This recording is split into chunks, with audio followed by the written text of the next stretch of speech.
One of the reasons I do what I do is because of the messages I get from people just like you that say, I've taken the ideas, Alan, I've built a business, I've done it. And one of those messages came in this week from Keith Hunt. It said, "Hi, Alan Donegan. I've loved all of your interviews on the show and others. I've adopted many of your suggestions, like starting before you're ready, keeping initial investment low, bootstrapping as much as possible at the beginning. I've been building up a food tent for the last 2 years. A couple of months back, I found a fully furnished vacant restaurant space and worked with the owner to do a few pop-up weekend events to test the waters. We had an incredible response from the community. Once our estate was ordered to stay at home and only essential businesses were allowed to stay open, I saw an opportunity and decided to open 6 days a week for dinner hours with some new flexibility from working from home. I was even able to negotiate a month-to-month lease with the owner so I can pull out any time if it's not working out. I just found out I'm getting furloughed for 2 weeks. Instead of being worried, I'm extremely excited because now I can open for lunch hours as well. Hard to believe I'm operating a restaurant and have zero business debt. Thank you for the inspiration. I'm looking forward to this live event." And when you get a message like that, you say, "Keith, come on the podcast." And that's what I did. So let's find out how Keith did it. How did he go from having an idea about a food business to a restaurant space? What would it take to become the hero of your own life? To build the business you've always dreamt of? To make money doing something you love? It's time to take control. Can we get on with making money and having fun now? I'm not doing it if it's not fun. Join the rebellion with Alan Donegan and welcome to Rebel Entrepreneur. Welcome to the Rebel Entrepreneur. And one of the things that gets me going the most, and actually the reason why I get out of bed and do this podcast, run the courses, is when I get messages from people that tell me they've taken one of the ideas and they've done something with it. So Keith, welcome to the show. Thanks so much, Alan. Great to be on here. I appreciate it. So, do you have a love of food? Is this something you're excited about? Or did you just go, I need a restaurant? So it's kind of funny. I grew up loving to cook. As far back as probably 10 years old, I remember making food at home. My family had to eat a lot of terrible food as I was learning how to cook. Over the years, though, they've come to enjoy my food. And for much of my teenage years, I actually wanted to be a chef. And I always did well in school, was science, math, everything. And certain people in the family were saying, "Hey, that's great. You like to cook. You want to be a chef, but is that really something you can make a career out of? Maybe you should pursue something that's going to be a more stable job, something like, engineering." So I actually did end up going into engineering.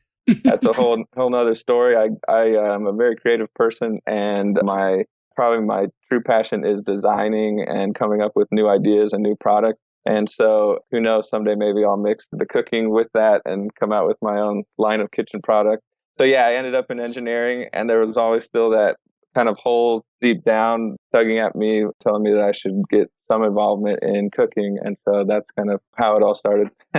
So you wanted to get into cooking. Was it the idea of a restaurant, or was it just, I need to get into cooking?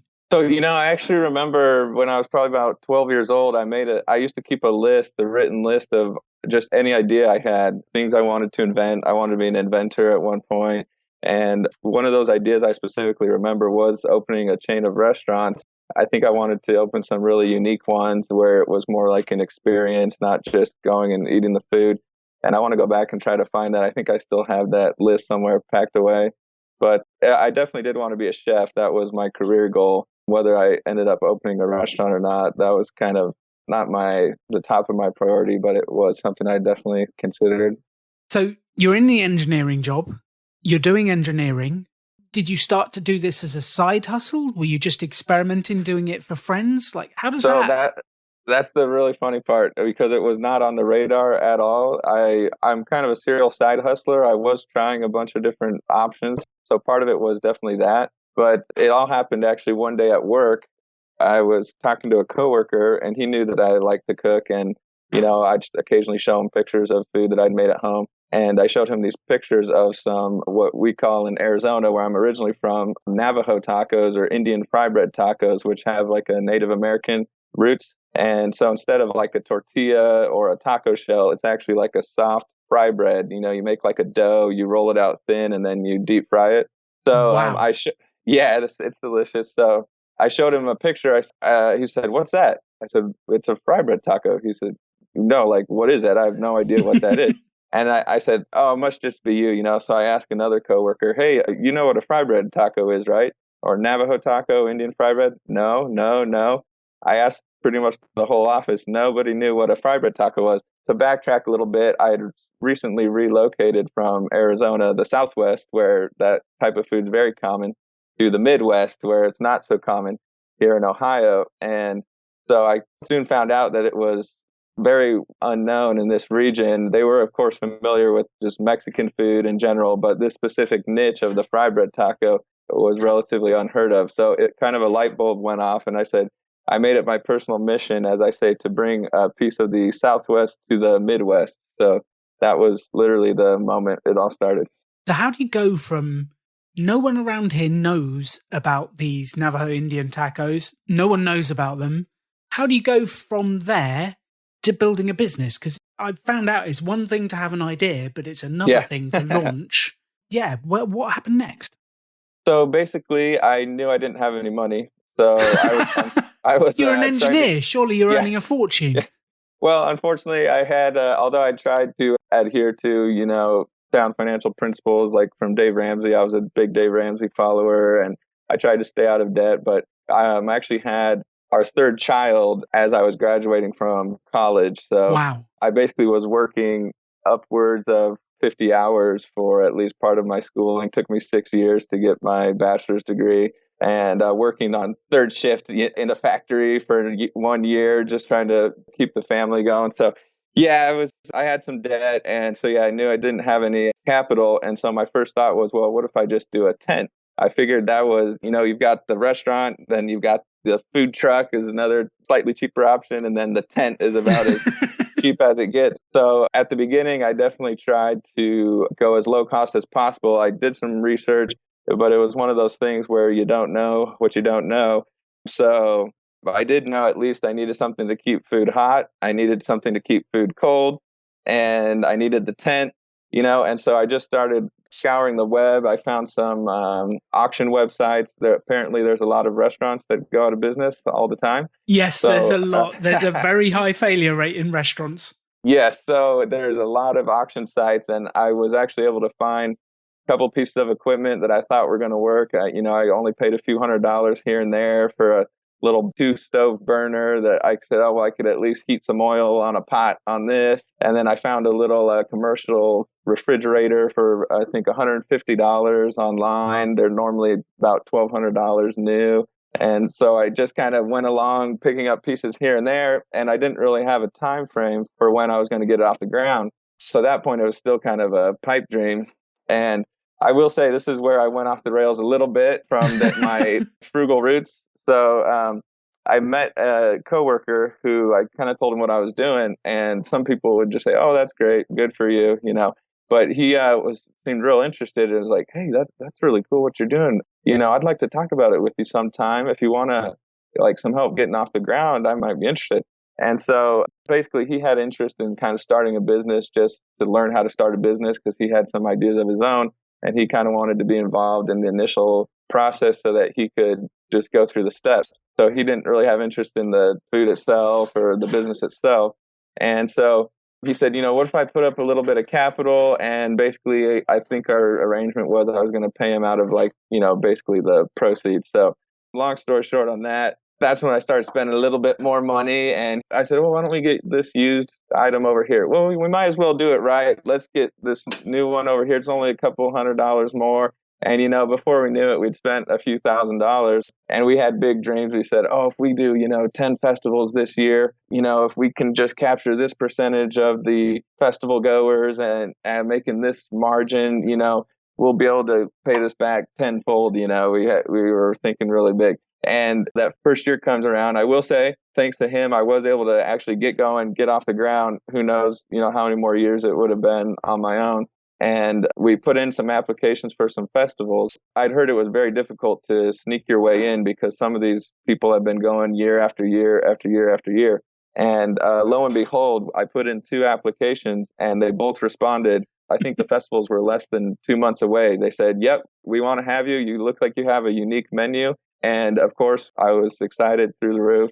And after that first event, would you guess it? We were totally in the red. Didn't make any money, worked 16-hour days. So I was still excited, of course, but there was definitely a little bit of discouragement. I knew that it was a long road, but of course, it's nice to have some successes up front. But that's kind of how I went from the idea to getting off the ground. What did you learn from that first festival? Because what we've realized is every, quote, failure is really a learning experience if you keep going. So what did you take away from it? So definitely. Looking back now, turns out I could have bootstrapped much, much more. I thought I was, pinching pennies a lot. Turns out there's actually a special type of license by the health department that's for temporary events. They call it like a temporary food vendor license. And it's one step below the food trucks. They have like a mobile food vendor license that's good for the whole year. And they basically have to have all commercial kitchen equipment. And so I kind of thought that I also had to have the nice equipment.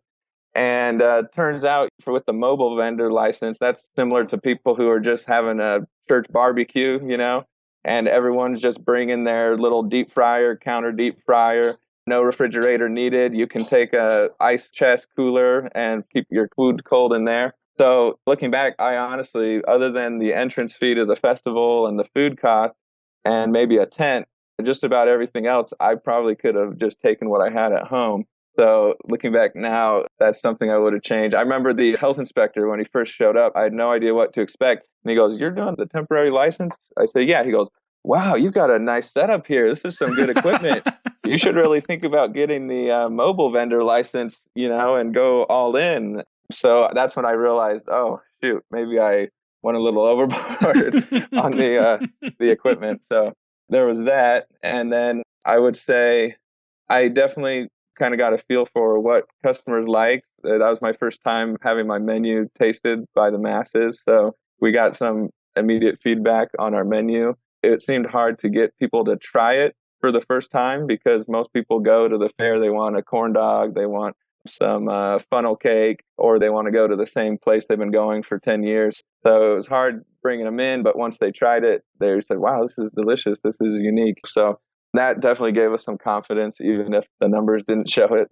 So you'd already agreed to the second one. Would you have done the second festival if you hadn't already agreed to it? Well, at that point, we were just trying to build up our schedule as much as possible. So that's a good question. Honestly, I kind of knew it wasn't going to be, immediate success. And so, as they say, fail soon, fail often. So for me, I did see it as just another chance to give it another try, to learn some lessons from that first one. And they were actually back to back one week and then the following week. So we didn't have much time to prep, but I definitely did try to implement some changes for the next one. Especially, I'd never actually worked in a commercial kitchen, even though I wanted to be a chef. I love cooking at home, but of course it's much different. And so we tried making some changes to the processes, which even with the restaurant now, we're still trying to do.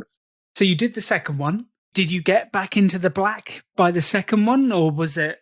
So I will say that entire first season, we were basically in the hole. And so I knew, okay, this doesn't seem to be working. However, I knew that some of the best knowledge I could get, some of the best advice I could get was from the other food vendors at the festival. And I thought it would be a cutthroat game where who's this new guy? Get him out of here. And turns out they're actually a very tight-knit community. They love helping new people. I was just overwhelmed. I think just about every vendor at that first festival came and introduced themselves, said, "Hey, if you've got any questions, oh, do you need to borrow my extension cord?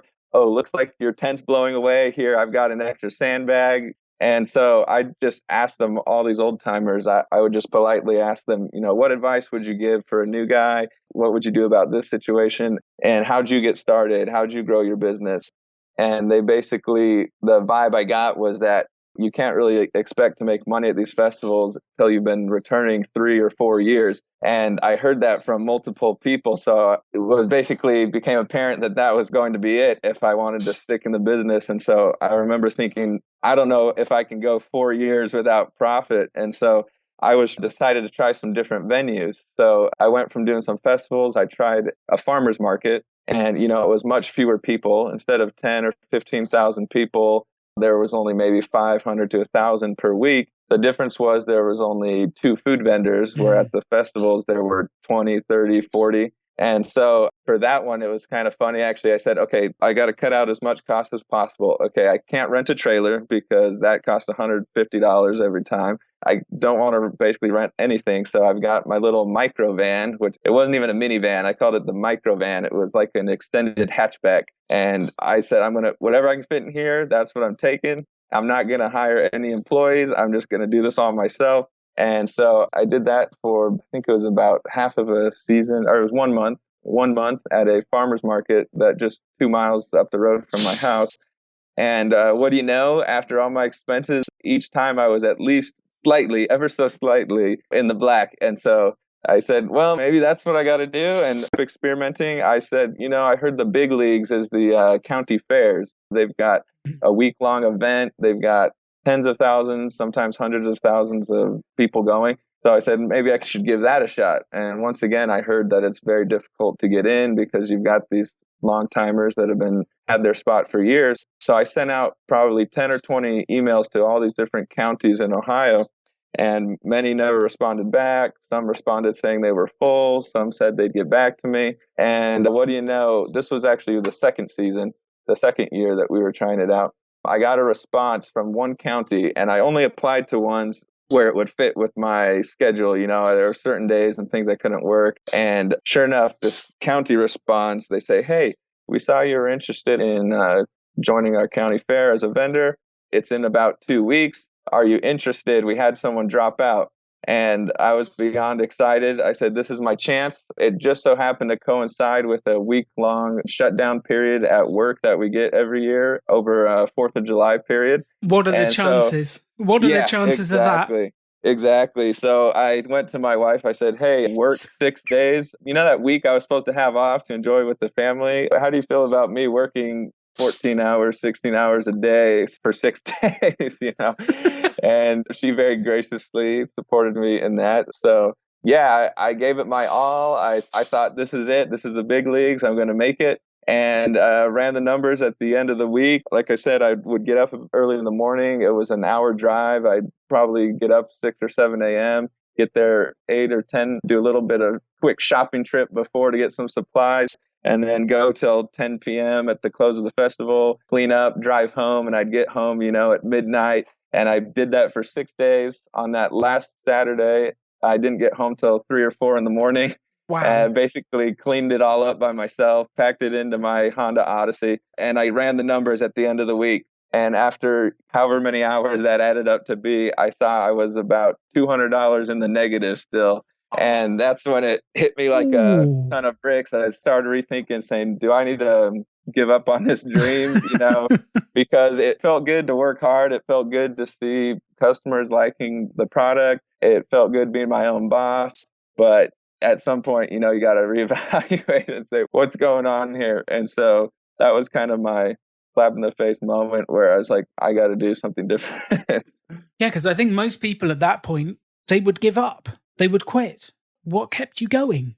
I think at that point, it was kind of one of those things where I was so invested in it. I thought, well, I put this much time and effort into it, and I felt like I had a good idea. I felt like I'd gotten the feedback from the customers, and I don't know, I just kept getting the feeling that it's just a venue change, that I need. I felt like all the right elements were there, just needed a few tweaks, and mostly the venue. And so that's when I kind of started thinking, hey, my customers actually would ask me, hey, this is great. Where can I find your restaurant? I had probably 5 or 10 people ask me that at these events. And I remember telling them, like, well, I don't have one yet, but, maybe down the road. So I started telling my wife, hey, I really think the only way I'm going to make this work is if I have a permanent location where I can get repeat customers without having to wait 52 weeks for the next festival for them to come back.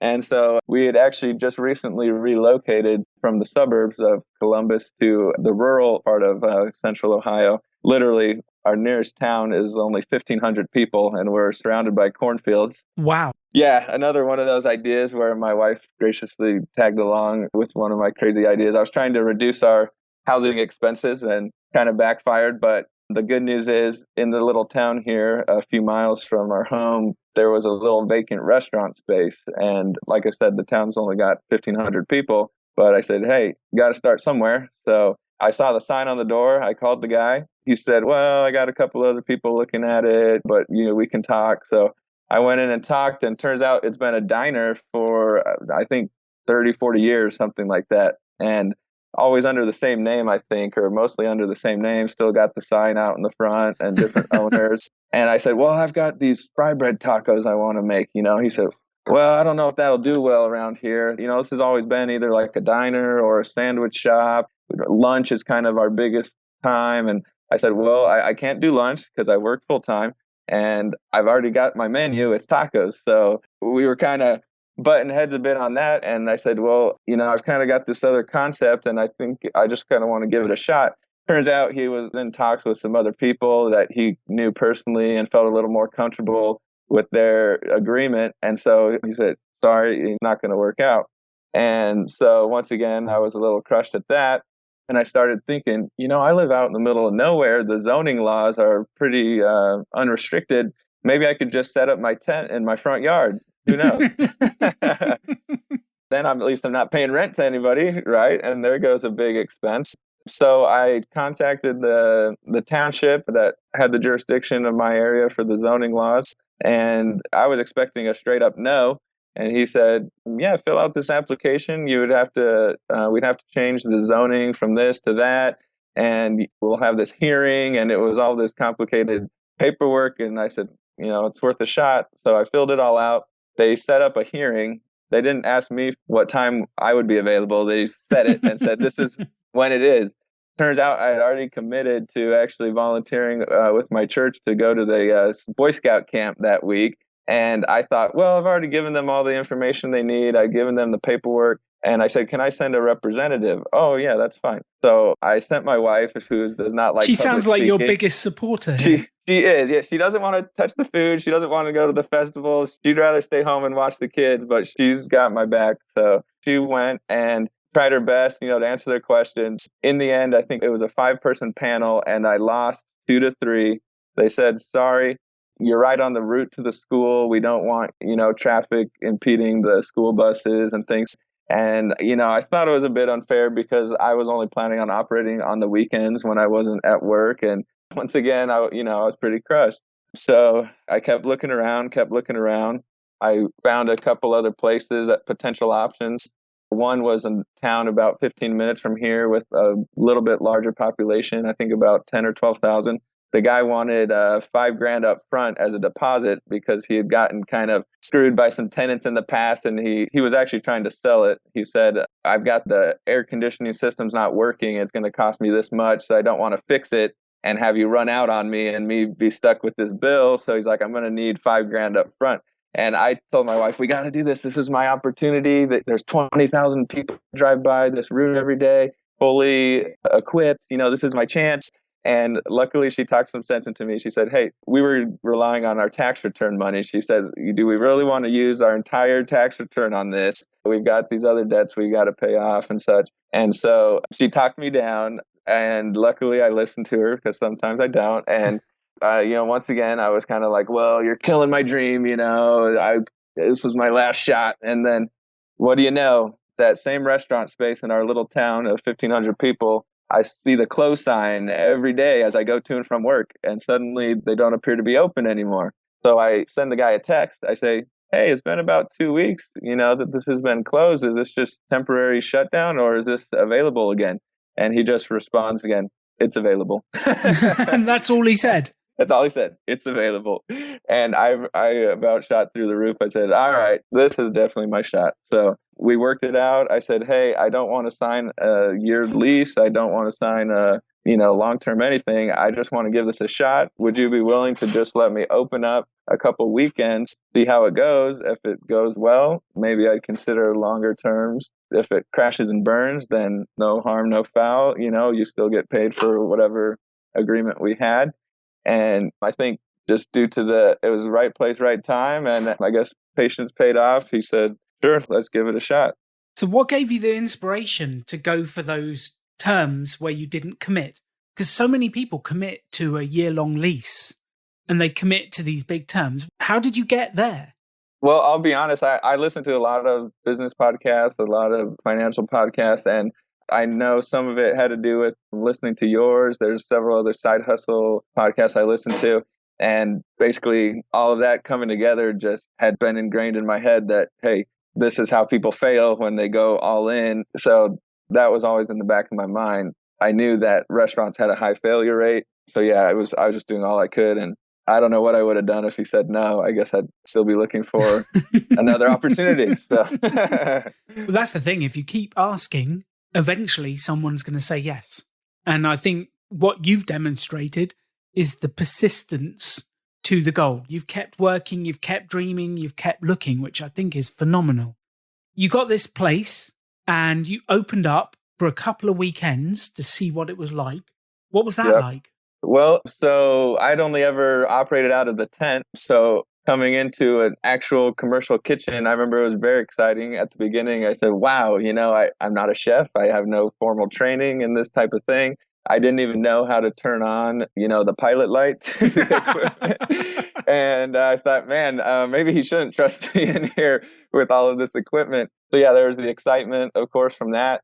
And I will say at the time, I created a Facebook page back when I first started. I had 117 likes on my page in the middle of February. So I put together an event invite on Facebook. I said, you know what, I'll try a little bit of Facebook advertising. I'm going to do $25. That's all I'm going to do. If it helps, great. If not, oh well. And I put in a little thing in the invite saying, if you share this post, you can win what we call the Step Daddy taco, which is actually a pizza-sized taco about that big.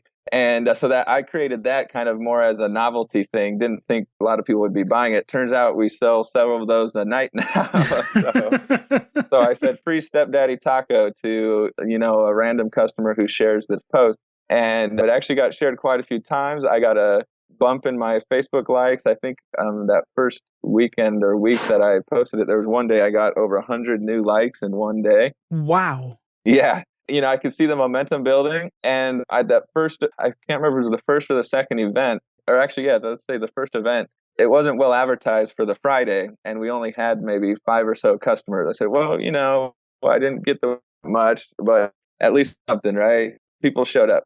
And then one of the workers I had working for me, he said, hey, my dad's in these local Facebook groups. Why don't you have him share your event invite on these groups? So we did that Friday night. And then a Saturday came around. I think we did 20 or 30 sales, something like that. And so that felt really good. We got some momentum. And in the back of my head, I knew I wanted to do another event. I wasn't sure how soon, and I wasn't sure how workable the landlord would be if I could just keep doing these random pop-up events here and there, or if eventually he'd say, hey, look, we got to commit to something. And so at that second event, people started sharing the post themselves. I don't think I even had to I think I might have experimented with one more Facebook ad. But turns out we got actually 109 orders, one of those pop-up events, I think 20 or 30 on Friday and 75 on Saturday. And that's actually to date still our best weekend ever, even more than what we're doing now. And so I remember, sorry, just thinking about it does get me a little emotional because like I said, I was not seeing any success. And I remember I got home and I told my wife, I said, hey, how much do you think I grossed this weekend? She said, I don't know. I think she guessed some lowball number. I said, yeah, we grossed $2,500. And she said, what? No way. There's no way you did. I said, yeah. I said, I grossed $2,500. And, I ran the numbers just, as Jonathan says, back to the envelope math, and subtracted my food costs, subtracted the payment I made the guy for the space, paying my workers, everything. And, we came out in the black. And I remember just that feeling of euphoria. I messaged my family, told them, they were all asking how my event went. I said, maybe this is what success in this business looks like. So yeah, that's when I put my sights on something bigger. Maybe I could actually make this work as a restaurant and, make at least a side income, if not a living out of it. I love that. And what's the restaurant called? So, yep, same name, the Red-Headed Step Taco. It sounds incredible. I want to fly out and try one of those tacos right now. Well, since you asked about the name, I got to give you a background on that real quick. So, as you can see, I've got red hair myself, and redheads, we're a proud bunch. Usually, as kids, we kind of get bullied. We're usually nerdy, but we come out of it and usually being pretty proud of our identity. And so I'd heard that brands, should represent you. They should be a good representation of your values and your personality. And so it just popped into my head one day, redheaded step taco. And it comes obviously from the term redheaded stepchild, which for those who aren't familiar, before DNA testing, if someone was born in a family with red hair and all the other siblings were not, they just kind of assumed they must have been the mailman's son or whatever. And so I basically use that to say that our tacos are not your typical tacos, not your mom's tacos. They come from the other guy. They don't fit in, but at the same time, they're unique. They're proud to be what they are, even if they don't fall under the typical definition of what a taco is. So, Keith, what an incredible journey from the idea, testing it, the persistence, and now having your own space that you're operating in. What an incredible journey. If you had thank you. a message for people that were thinking about launching a business, they've got an idea, what would you tell them? I would say, first of all, don't give up. But I've also heard you say, just because you think you have a good idea, don't run with it longer than you need to. If you realize you need to pivot or come up with a new idea, or whatever, that's fine. But if you see it as working and you see there's opportunity to make changes to make it work, be persistent. Don't invest a bunch of money. Talk to people who have experience in your space. Say, hey, what does it really take to get started in this business? Maybe you will talk to someone who says you need $1 million, but keep talking to more people. Find someone who did bootstrap it and see what they did or what they would recommend. Facebook groups I found to be very helpful. There's one for just about every niche business you can think of. Now I'm part of a restaurant owners Facebook group, and there's about 7,000 members, I think, and there's small timers like myself, big timers in there talking about how they're disappointed that their sales went down to several thousand a day, and so yeah, definitely in this age, I would say Facebook groups is one of the greatest resources I think on the planet for getting real solid information from other people in your space. So yeah, those are just a few pieces of advice I would give to someone starting out. I love that. So Keith, where are you going next with this? What are your plans for the future? Well, so backing up a little bit, after I did those 3 pop-up weekends, which it's funny, I actually called them pop-up events. And I think I got that from listening to you, it was a pop-up restaurant. So after that, I said, okay, I got to make a decision. Am I going to actually do something with this, going forward? Because like I said, I didn't know if the landlord, how long he'd be willing to work with me. And then, as we know, the world started ending and restaurants. You mean the coronavirus? Yes, nothing yes. else? Exactly. So, restaurants started closing down, and then our governor made an announcement that restaurants would only be available for takeout or delivery. And then at work, I was told we'd be going to remote work. And I said, you know what? Maybe this is an opportunity here. Maybe I'll have a little more flexibility. I don't have a commute now. I'll do whatever it takes. So I went in, I said, hey, I'd like to sign up for a month-to-month lease. Is that something you'd be willing to do? I said, once again, I can't lock myself into a year-long lease. I know commercial leases are usually upwards of 1, 2, 3 years. And, I can give you like a 30-day notice if it's not working out. And due to the circumstances of the world at the time and the fact that we're in a town of 1,500 people with probably not a lot of demand, he graciously agreed. And so right now we're on a month-to-month lease. And once I went home to work remotely, it kind of gave me some more flexibility in my schedule. And I would get up at 6, 7 a.m., work my 8 hours or almost 8 hours at my day job. And I told him, hey, I've got to leave every day at 3:30, because we were doing dinner hours only. I said, if you need me later than that, please try to give me like a week's notice. If possible, I can work later. I can hire some people that can run the kitchen or whatever I got to do. And, there were a couple of days where, hey, we really need you to stick around. And so I luckily was able to find some people that could manage the kitchen a little bit. But there were a few days where it was tough trying to juggle both. I'd get home from the restaurant and I still had committed to finishing something. And I think 3 nights that first few weeks, I stayed up till 2 or 3 in the morning to finish stuff for the day job. Wow. So, yeah, I didn't want them to be able to come back and say, hey, I think this is pulling you away from your work. I don't think you should, because I was up front with them. They know that I was doing it on the side, and they actually put out the word to try to get people there at some of my events and things. So my manager was very supportive, but, if I started dropping the ball at work, of course, I knew that there could be ramifications to that. So did the best I could. But now, like I told you in my message, I've been furloughed for 2 weeks, and now I've got all kinds of time to dedicate to the restaurant. So you're now running lunch sessions as well? We are making plans to. This first week, I think I'm going to just kind of take a little rest because I've been going full throttle for a couple of weeks, few weeks, I guess. But probably starting next week, I'll add a couple days just to see how it goes. But to get back to your question about where it goes from here, it is a great question because it's not exactly sustainable to, getting up at 6, 7 and working till 10 p.m. at night with the family and everything. My wife's actually 8.5 months pregnant with baby number 7. Baby number 7. Wow. Yes. So you're an entrepreneur, a full-time employee, and you've got 7 kids and a wife. Exactly. At least for now, I got the wife. Hopefully she sticks with me after this. So, yeah. There is a question there. How do you juggle all this? And you've got customers, you've got a manager and a boss, and then you've got another one at home. Yeah. And you've got 7 kids. How have you managed this? Do you not sleep? Are you on caffeine tablets? What is going on, Keith? Yeah, ironically, I don't drink any caffeine, but the kids definitely keep me young. They keep me running around. But I would say not just in the past month when I've been juggling this, but with all my side hustle pursuits, what I found is you can't get fixated on perfection. If there's a choice between getting it done or getting it done 100%, then I choose getting it done. And so, yes. I definitely could be a better dad. I could be a better employee. I could be a better entrepreneur.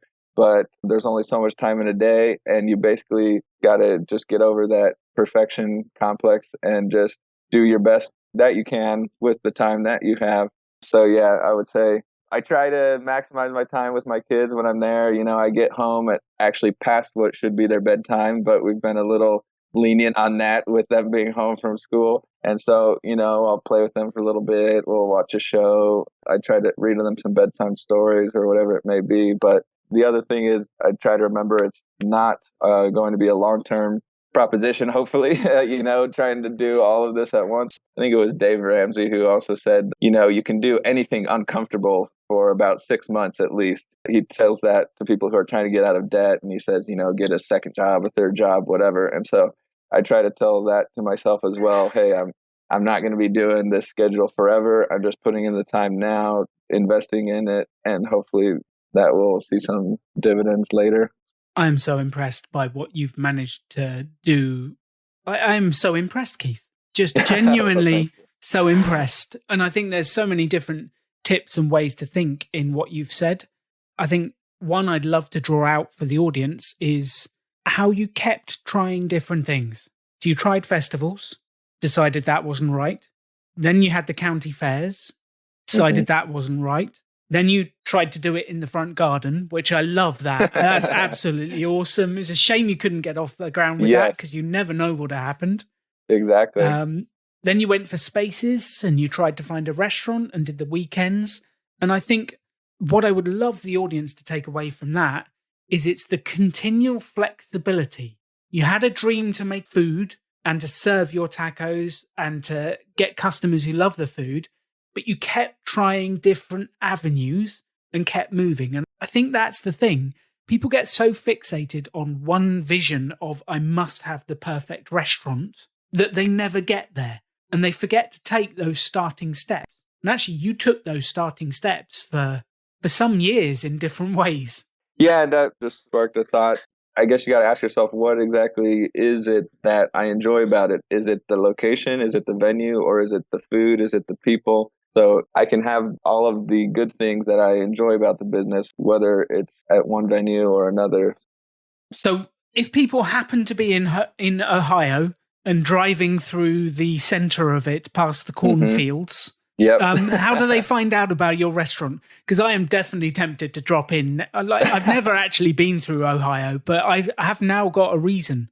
Definitely. We'll take you. Yeah. Although we are in the cornfields, ironically, we're only about 30 minutes outside the edge of Columbus. It was kind of funny that you mentioned that. As my Facebook page started growing, just to give you an idea, I went, like I said, from 117 likes. I just passed up 900 likes this past week. And now I don't pay for Facebook advertising because when I do a post of one of my tacos, it gets shared sometimes 20 or 30 times. And my biggest post was seen, I think, had a reach of over 11,000 people. That's more than live in your town. Exactly. So the funny part is someone that saw it posted it in like a lot of these Facebook groups have been popping up saying support local restaurants. And someone shared it in the Columbus page, which, is the nearest major city. And I saw all these comments of people, oh, that looks delicious. I was about to get in the car and drive over before I realized it was 45 minutes away, And then there was another group where it was posted and same thing. Oh, that's 30 minutes away. And then I had my customers hopping on saying, it's worth the drive. Get in your car. Get in the car now. Try it. Yeah. So to answer your question, though, our Facebook page is our main way to contact us or look us up. If you just go to facebook.com/redheaded step taco, all one word, no hyphen, you can find us. Going back to the bootstrapping, I'm in the middle of trying to get a website. If you go to redheadedsteptaco.com, you will find our logo covering the whole page. And then if you click on menu, you have to scroll down halfway and you'll see our weekday menu. And if you click on any of the other links, they go to nothing. So that's still building it. Yes. And then I do have my shirt available for those who aren't in Ohio. I actually did post my official Redheaded Step Taco shirt, which my sister-in-law is my graphic designer. She did an incredible job. People love our logo. And so, yeah, if you go to Amazon and type in Redheaded Step Taco, you'll find our one merch item on there. So I love that. And I think there's a really important point here because you have the restaurant and customers before you have the website. And that makes my heart sing because so many people, they want the website perfect. They want everything perfect before they get the first customer. But you've done it the other way round. And that's why you've started. And I just think that's brilliant. Well, thank you. Yeah, going back to the starting, without perfection, basically there's parts of the business that I do not enjoy, taxes, accounting, bookkeeping, all the paperwork, things like that. And if I had gotten bogged down in, am I paying the right tax rate? Am I complying with this and that? If I had tried to do all that from the beginning, I probably never would have started. And just now recently, I've got my dad involved, who actually was a bookkeeper/office person, HR person for most of his career. And he's nearing retirement, but he said, yeah, I'll help you out with the bookkeeping, And so I got my QuickBooks just set up after 2 years. I just set up my QuickBooks last week. I had a business bank account, which I wasn't really using. I finally said, okay, from now on, I'm only pulling out of that. The problem was I never had enough money to front some for the business. It was always like mixed in with the personal. And so I finally had a little buffer and I said, okay, we're only pulling out of this account. And now all of my deposits from the sales, those all go into the business. So I'm just now starting to kind of get a little more organized. And I'm still hoping to have other people that enjoy that and know more about it, take care of that portion for me. So. Well, it's a team. Definitely a team game. Entrepreneurship is about working with people that enjoy the different elements because you're never going to love every part of the business. You're never going to love sales, marketing, accounting, spreadsheets, cooking. You're never going to love every part. So it's definitely a team game. Yeah, I've heard it said, let other people do the parts of the business that you don't like doing because there's someone out there that actually does enjoy it. You do the parts that only you can do and the parts that you enjoy. So I didn't get into this business to count up all of my receipts and everything. I got in because I like people. I like making food. I like seeing their reaction when they try the food. And so that's what I would like to focus on more. I think that's a great, great idea. Absolutely. Cool. Keith, thank you for being on the show. Thank you for your energy. If I come through Ohio, I am coming to your place for tacos. Definitely. Alrighty. I want to try great. those. And We'll be waiting for you. yeah, like let us know how it goes. I genuinely want to know how it goes. Will you keep me up to date as you... Definitely. Awesome. Thanks, Keith, for coming on the show. Alrighty. Go to Facebook, put in Red-Headed Step Tacos, and you will find Keith's business. Yep. Sounds good. Thanks, Alan. What an incredible story Keith has for his business, Red Step Taco. And I am just so impressed by what he has achieved. Couple of takeaways I'd love you to take from this. Number one, he bootstrapped. He did it by borrowing equipment, by finding cheap spaces, by doing it in a tent. He stayed flexible, he bootstrapped, and he just got on and started. Number two is the persistence. Wow, the persistence is unbelievable.